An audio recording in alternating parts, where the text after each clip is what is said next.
I thought it might be useful to discuss the benefits of awareness.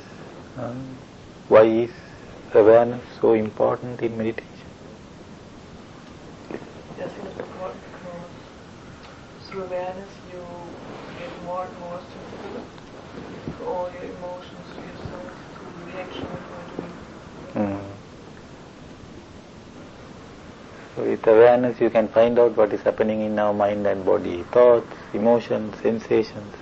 So that's very important. Otherwise we will be like machines. So this is one important benefit that awareness has. Anything else?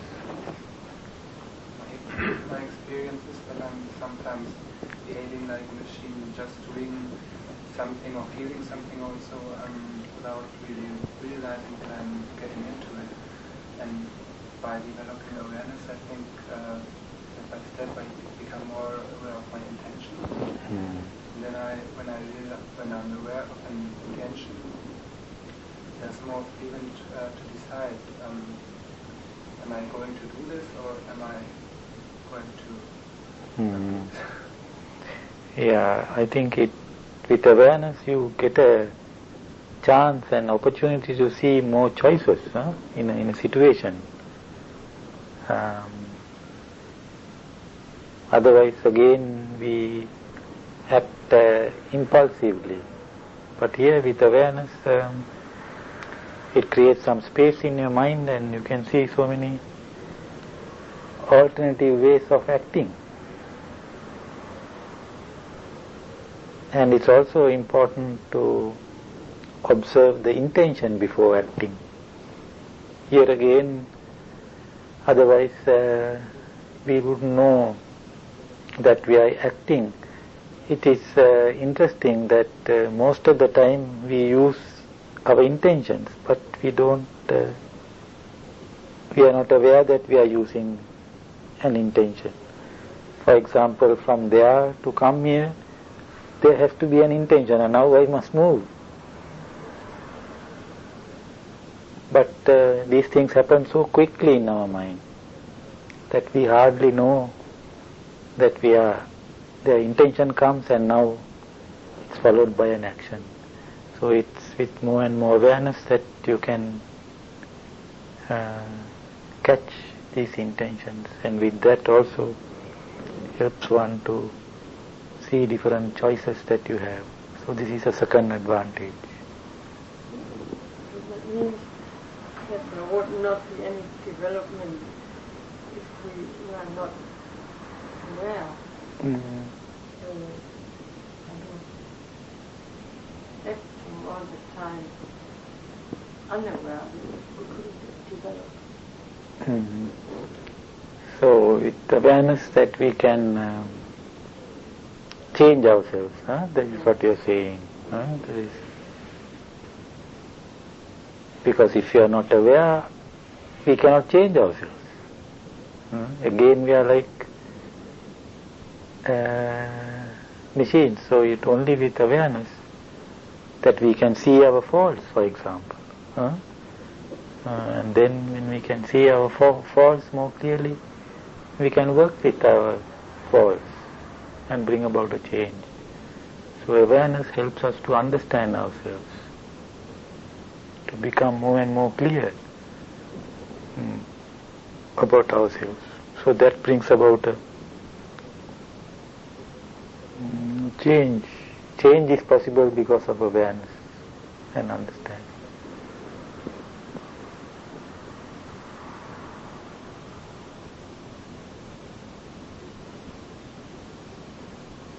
So three points have been mentioned.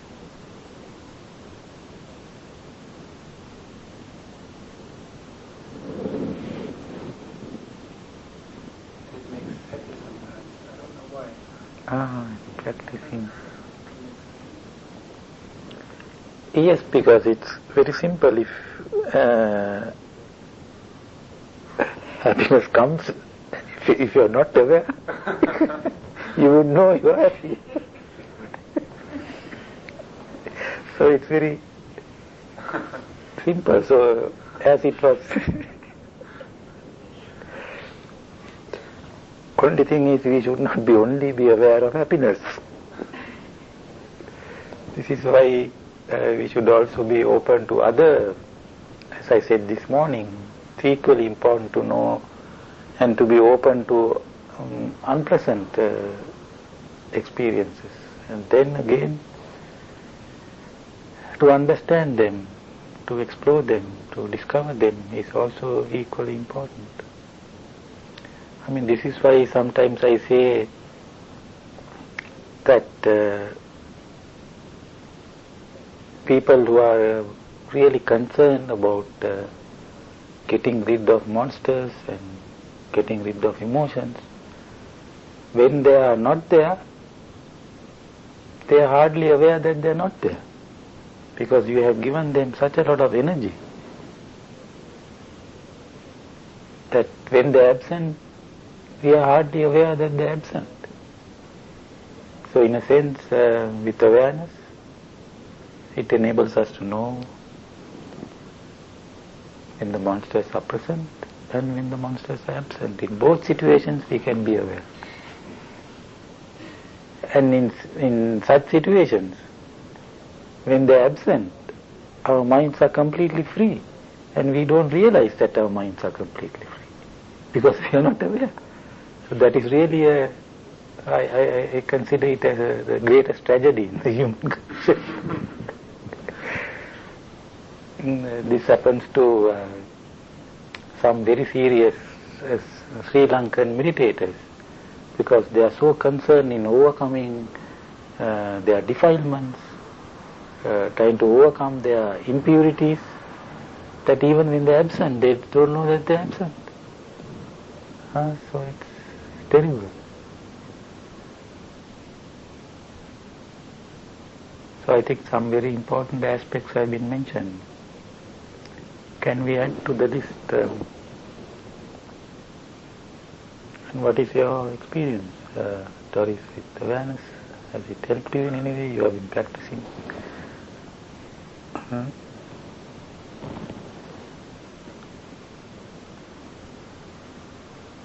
Yes, for me it was very important to realize that if I feel not well, that this will change, and that I'm able to be aware of this changing, but there's also happiness, and that I'm not holding on so much on happiness, because then I can enjoy the happiness, because sometimes I was afraid to lose the happiness, and that there's coming unpleasant things. So,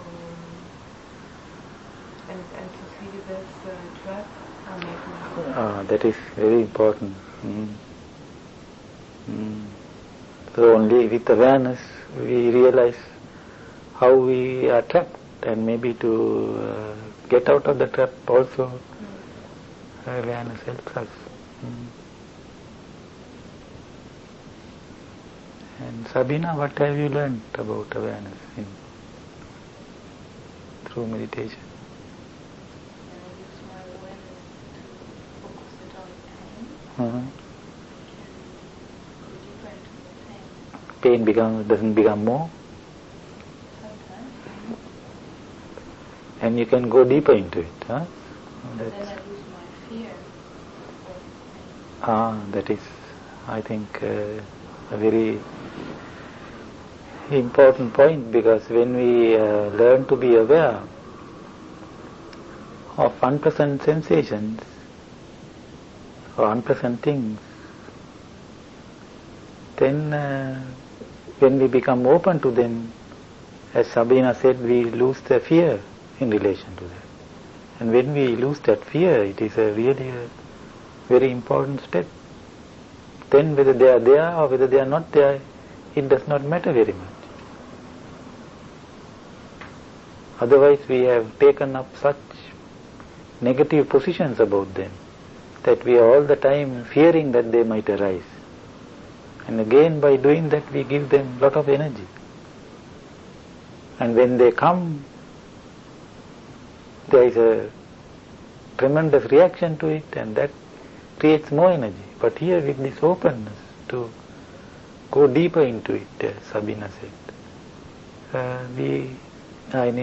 it enables us to give it more space. As I often say, to make friends with it.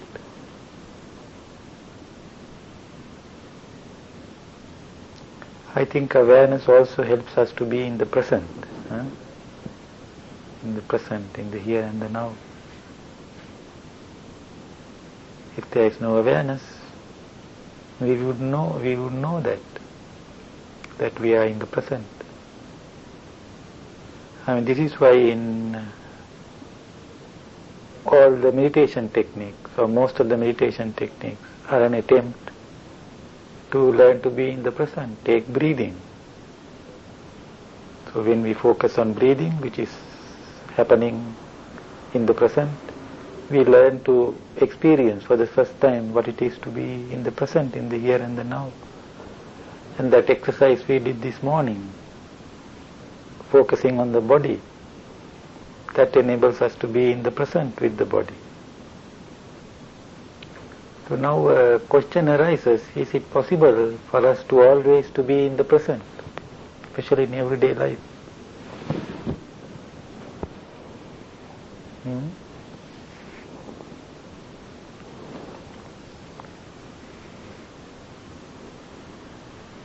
Can we be always in the present? Once I read something by Ken Wilber, which really impressed me. It was just maybe also model, I don't know.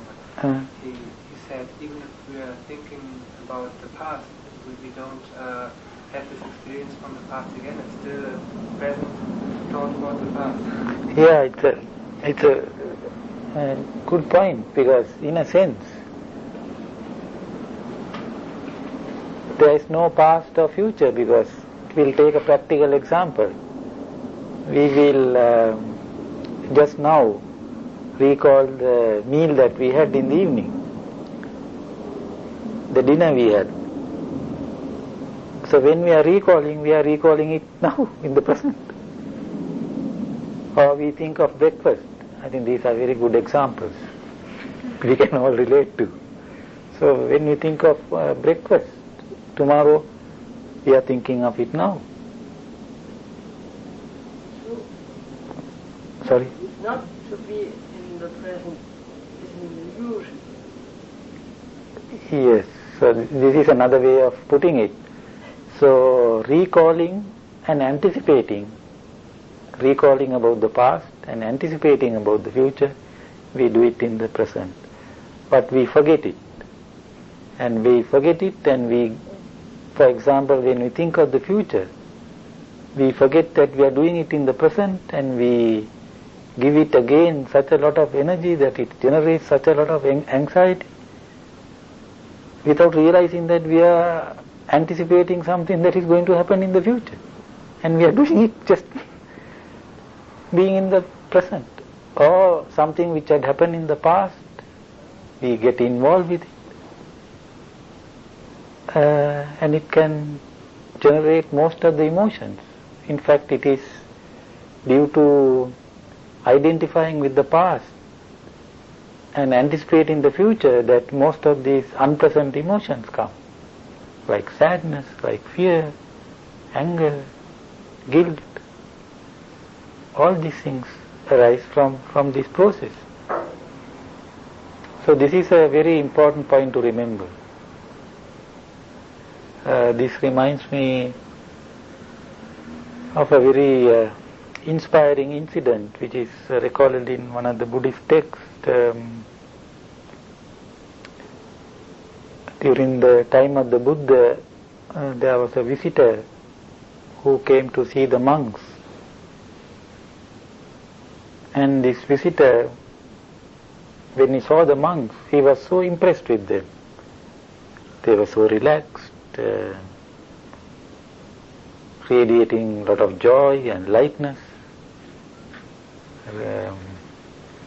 showing a lot of friendliness, and so on.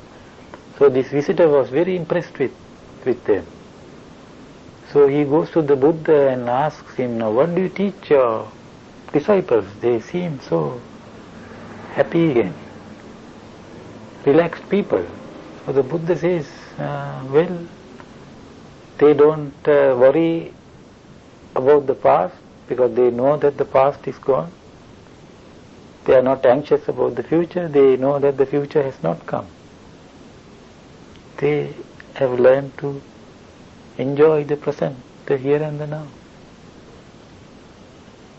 So with awareness, one enables to realize this. But then, going back to the question I raised, sometimes we need to deliberately and consciously think about what has happened in the past. Sometimes we have to think about something which you have to do in the future. Because if you are always in the present, you will not be able to even use language. If you do not use memory, you will not be able to go back to your homes. You will not be able to recognize food. Because we have to use memory. So here again the problem is not using the memory or not planning about the future, but in doing so, how far can we do those things without creating this anxiety? This is what is attempted in meditation. So at least if when these emotions arise, realize how they arise in relation to our identifications about what has happened and what you are expecting to happen in the future.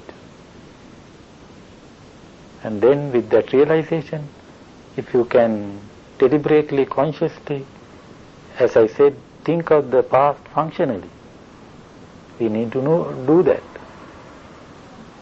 And in the same way, when we have to think of the future, when we have to plan about the future, try to do it in a way where it will not unnecessarily affect us. What normally happens is when we have to plan about the future, when we are eating, thoughts about the future comes. When we go to sleep, these thoughts about the future comes. If it works, will it work this way? Will it not work that way? If this happens, what am I going to do? And so on.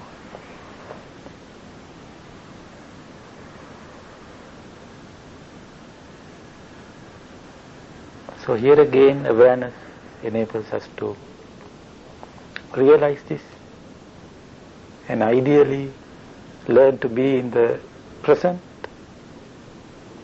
and then to use what we consider to be the past and what we consider to be the future in a functional way.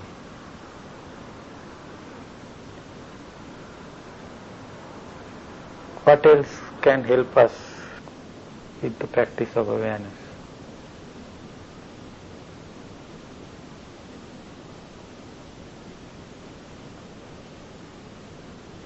Now, from this morning we have been trying to practice, trying to be aware of our thoughts.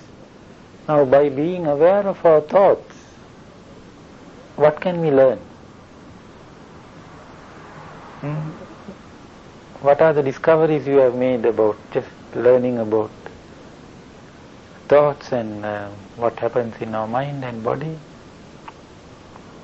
Especially about thoughts, maybe that's a very interesting area to explore and discuss.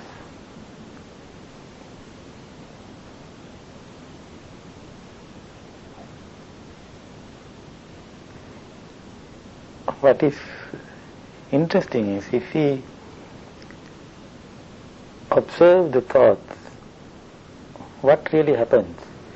Now, the thoughts that came to our mind today, from the time that we started to meditate, did most of the thoughts come because we wanted them? They just came. So what does it show? that the thoughts that arise in our mind really come mechanically. They just pop up. We have no control whatsoever. It's like the sounds. In fact, I was thinking about this very point. Like the sounds, just thoughts come.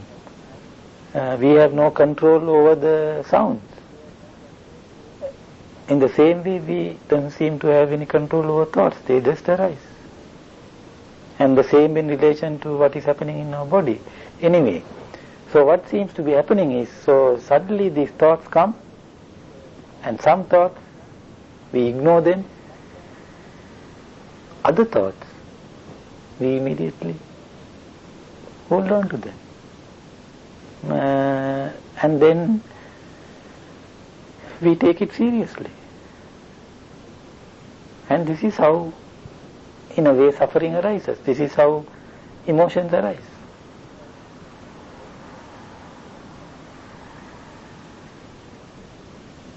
And then what happens is, as I often say, with these thoughts arise, we create a story. And the story we take very seriously, without realizing that we create the story ourselves. It is like a film. I hope I can communicate this. Now, when we see a film, what happens? There is the screen, and onto that screen, individual photographs are projected. And the person who sees these photographs construct a story from what you see. The story is not on the screen.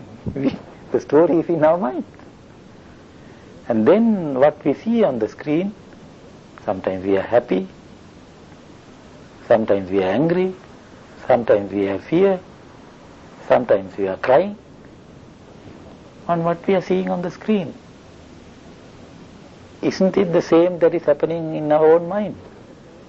Thoughts come, like these individual thoughts, like those photographs on the screen, and then we create a story out of it, and sometimes we are happy, sometimes we are sad, sometimes we are angry, sometimes we suffer from guilt. It's the same process. And if we do not take to meditation, if we do not practice awareness, we really don't know how these emotions are created. So we merely become victims of what is happening in our mind, and we don't understand how they arise. We continue to be affected by them.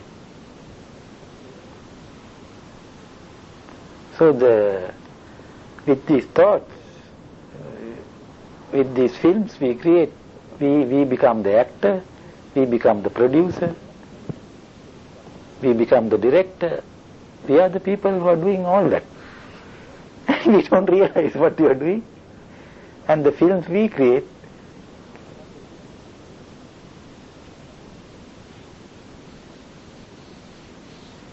we become victims of the films that we create ourselves.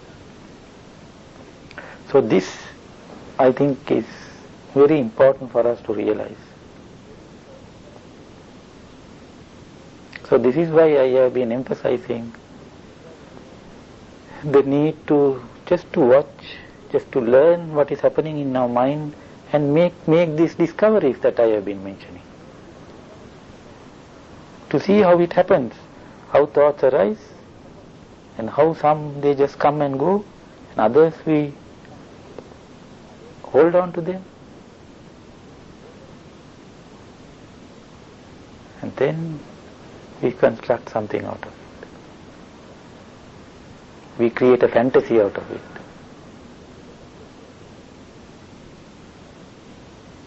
In fact, there is a story in the Buddhist texts which shows how thoughts creates a fantasy and how these fantasies become so real.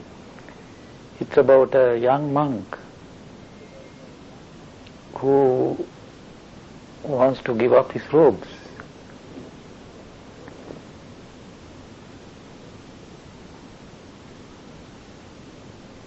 So the older monk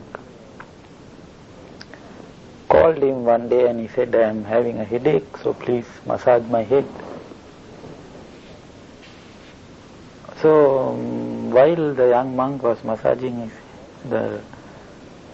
his teacher said he was thinking, now I will be very soon giving up my robes, and maybe when I give up my robes I can find a job, and when I find a job I will get money, and when I get money I can maybe save some money, and when I have a lot of money I think I can get married. Maybe we can live happily. But it's possible that some of these women can also give problems. So if my wife tries to be funny, I will give her a good knock. And this young monk gave a good knock to the monk, to the old monk.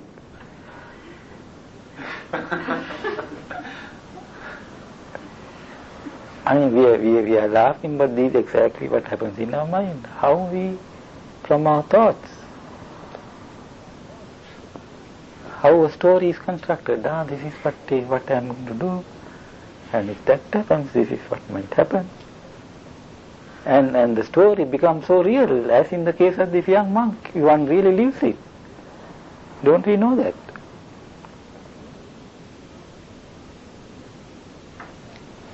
So I feel it is extremely important to understand this, to catch this, to realize how we construct our own stories. And it's also important sometimes to discover the contents of the stories, because it shows something about yourself. In fact, I have been discussing with some meditators about the fantasies they have. It's very interesting. There's one meditator who told me that in her fantasies she always becomes the failure. It means that she has a very strong negative attitude towards herself, that she considers herself as a failure. She can never succeed. So she is so fixed with that model image that all her images, all the fantasies she creates, unlike the fantasy of the monk, which is very positive.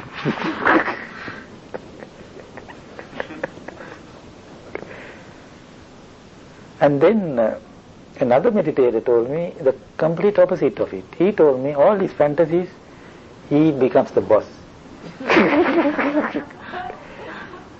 He becomes the boss.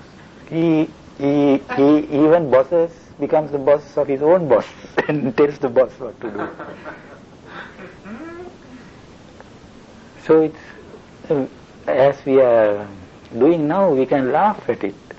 If we can catch, understand, remember the fantasies, it shows a lot about ourselves. So this is what I mean by making discoveries, learning about the functioning of the mind. So if we are concerned about achieving results, as I said this morning, wanting to be calm, wanting to be concentrated, we fail to make these discoveries. We fail to see the fun in the working of our mind, the working of our thoughts.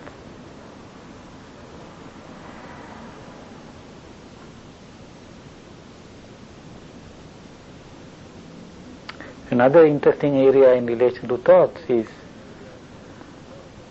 how one thought, just from one thought, it just jumps to another thought, like the monkey, as it is said in the Dhamma, without sometimes no connection whatsoever. So if one can just watch this, the dance of the monkey, and find this interesting, find this entertaining, how in some point we think of something which had happened in childhood, And immediately, few seconds later, we jump to the future with no connections. I mean, it's more interesting than watching television. We have so many channels.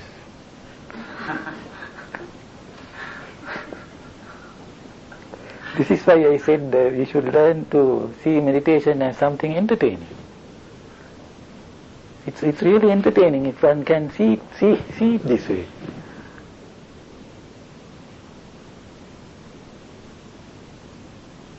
And in this process of the mind jumping here and there, what is important is to realize how it is affecting us. Now, in a way, what is attempted in meditation is not to stop thoughts, because you can never stop thoughts. The idea of stopping thoughts is also another thought.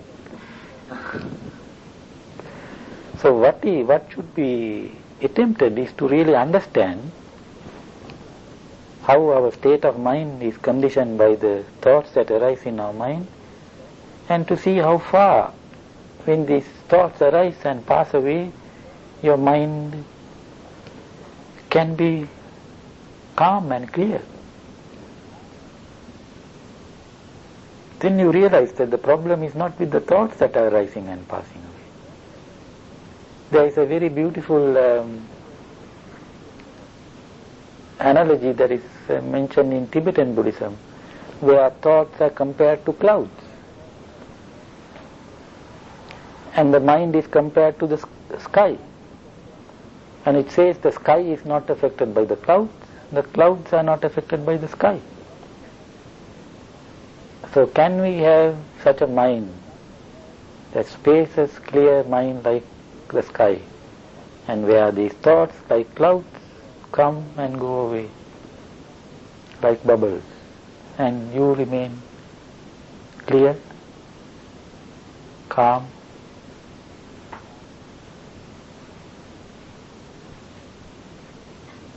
this is what can be attempted. So it's not to stop thoughts,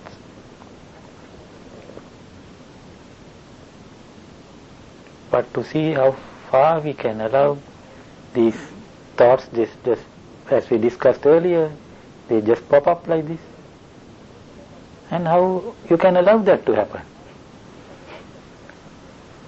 Just letting things be, and you remain like the sky. I mean, this is ideally. Or else I would suggest that if you are affected by it, just realize now what is happening now. See how I get involved with this thought. See how I am creating a story. So if you can realize it, immediately you can let go of it. So this is what we can do in our practice, in a very light-hearted way.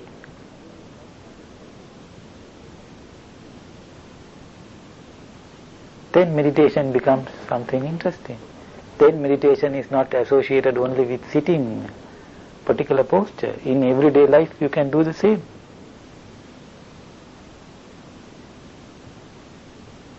If we are in conflict, if we have a problem, if we are hurt, one can learn immediately to find out now what was I expecting?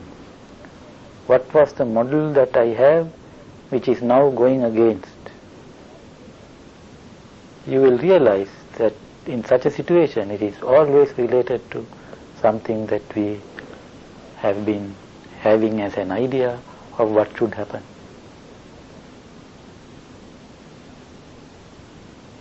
It's a very powerful practice. Any situation, just to look at yourself and find out now what was I holding on to which is now in conflict in what is happening. So it's just related to some thought that you had, some image that you had.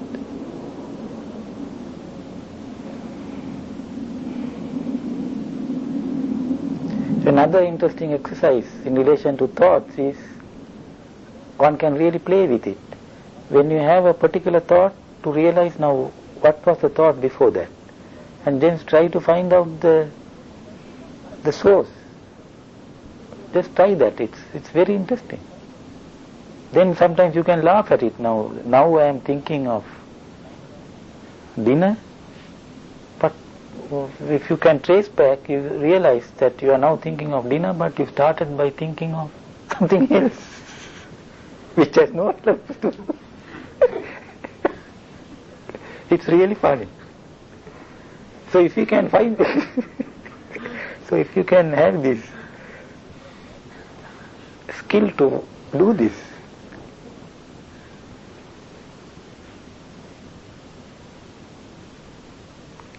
and this we take so seriously.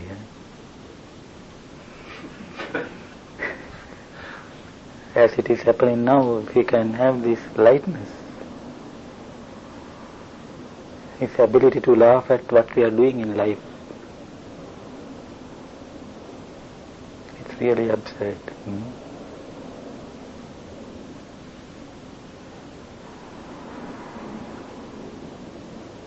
So it seems that awareness is everything.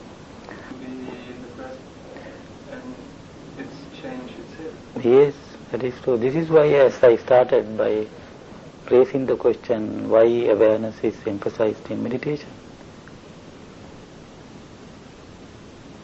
And it also helps us to unify our mind, to make our mind whole. I'll say something more about it. Now take what is happening now. I am speaking, but you have your own thoughts. So it shows that our attention, our awareness is in a way divided. But with awareness, learning to really focus. Now this is why techniques like focusing on breathing, we learn to be completely and fully be with breathing. This is why this exercise I gave in the morning, to be completely and fully with the body. So there is no division, your mind is not distracted. So it enables us to integrate our mind, harmonize our mind, to make it one whole. Otherwise it is all, what is the word, it's scattered. There are so many splits, so many divisions. So this is another aspect in awareness and focusing. And then once one develops such a mind, you can use such a mind to reflect. Now I should also add that thinking is not always disadvantageous. You can use thinking also as a form of meditation. But to do that type of thinking, the mind has to be very clear. The mind has to be very calm. The mind has to be very stable. And with such a mind, you can really use thoughts. You can really use thinking.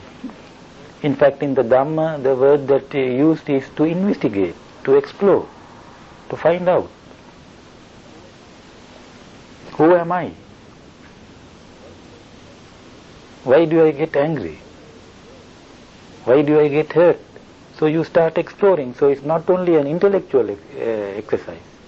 It becomes an experience, something experiential. In fact, in the courses now, I suggest to meditators to reflect on relationships. Because when you are in a course, you have some distance to the problems, the relationships that you have had. So with a mind that is calm and stable, you can reflect. Now, in my relationships, how do I get hurt? How do I create my own suffering? Is it possible to have relationships and still not suffer? So these such questions can be explored using thought, using thinking, wise attention.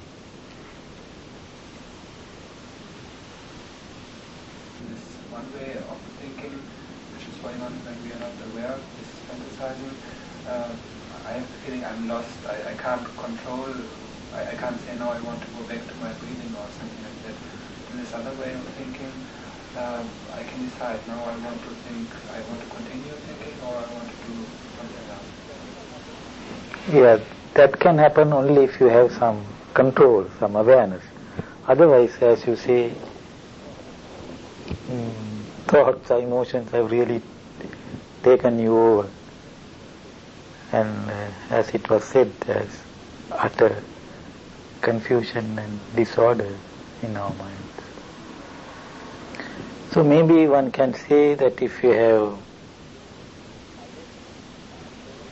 alertness developed to the fullest extent, when there's alertness, then as a thought arises, you can catch it. I think you can relate to that. As it arises, you can catch it. This is one thing which happens. The second thing is, you can also make an effort to consciously allow thoughts to come, and then when they come, just watch them. Watch the thoughts going by. And what also happens, as I said earlier, when thoughts come, we sometimes add more thoughts. This is also interesting to see how when a thought just pops up unexpectedly, and on that, this is what I meant by constructing a story or reacting to a thought. So again, we can watch these things.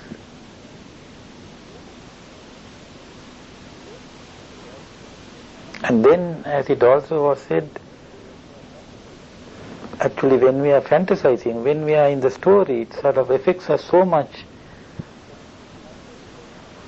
that it's not possible to develop objectivity towards it. But at least later on, one can realize now, how did this story come? What were the thoughts that arose? To a great extent, if you practice it, make an effort, you will be able to, with more and more practice, at least remember and to know what is happening in our mind in relation to stories and fantasies and so on. So this is what I am suggesting, that it's a very interesting area to explore and experiment.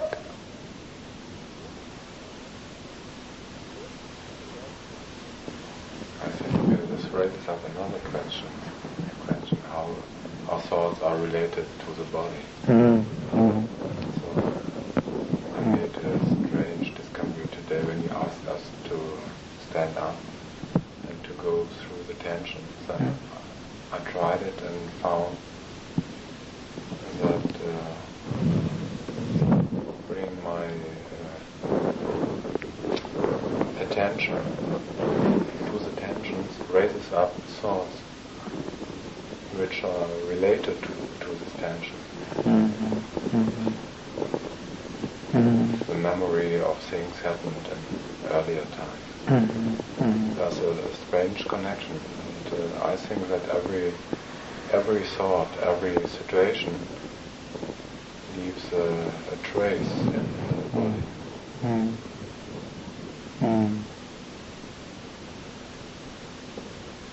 Yeah, I think this is very clearly presented. I think there is such a strong connection between sensations, emotions and thoughts. They three act so quickly and they are so interrelated that it's difficult to find out which comes first. Maybe in some situations the thought may arise, and in other situations maybe it can come from the body. So here again, this is again something useful for us to find out. I think today someone said about boredom.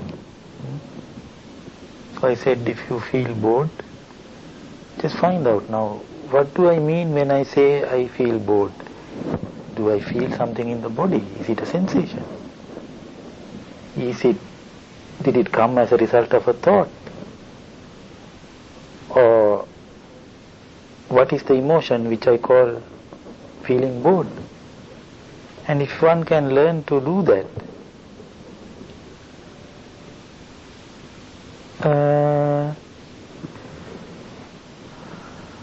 boredom becomes interesting.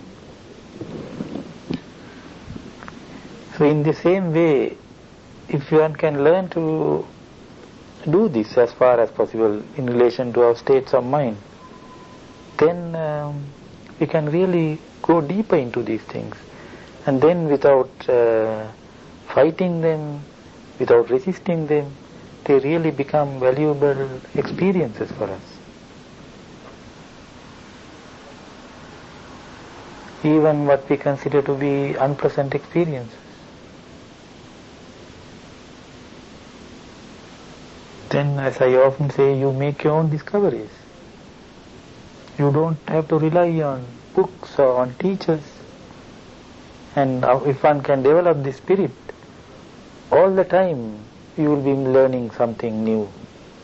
Because we have a fascinating laboratory, complex mind and this body, how they interact, and which we have neglected to make an effort to learn about them. It is so close to us, but it is in a way so far away from us.